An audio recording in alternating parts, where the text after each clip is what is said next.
Katotohanan na ang kaligayahan ay mayroong pintuan, at ito ay mabubuksan lamang ng dalawang susi. Ang unang susi ay ang tumingin sa iyong itaas, sa kalangitan, at anumang mayroong dito, ang mga bituin, araw at buwan. At tumingin sa iyong paligid, mga karagatan, kabundukan, mga ilog, mga hayop, mga ibon at mga isda. Hindi ba mayroong batas na sa mga ito ay nangangasiwa? Ang mag-isip sa iyong sarili at kaayusan sa iyong katawan kung papaanong nagtutulungan para sa iyong kalusugan. Sino ang naglikha sa mga dakilang nilikha na ito? At sino ang nangangalaga sa atin sa lugar na ito?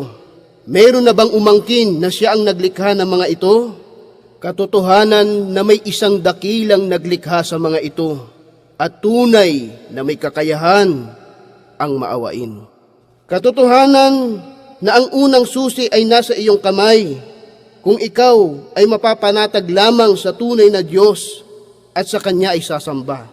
Ang pangalawang susi, ang maalaman na ang tunay na Diyos na naglikha ng lahat ay inuutusan tayong tumahak sa landas na magbibigay sa atin ng kaligayahan. Katotohanan na ito ay landas ng Islam na kung sino man ang tatahak dito ay magtataglay ng tunay na kaligayahan sa buhay at ganap na kapayapaan pagkaraan ng kamatayan.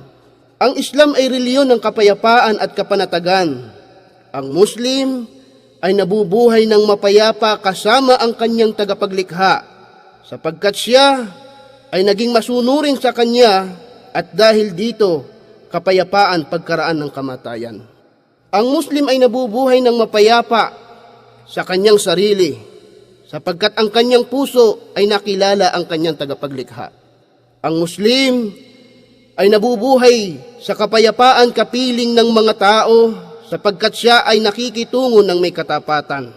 Isang pagbati mula sa nagnanais sa iyo ng kabutihan dito sa Badia Islamic Center.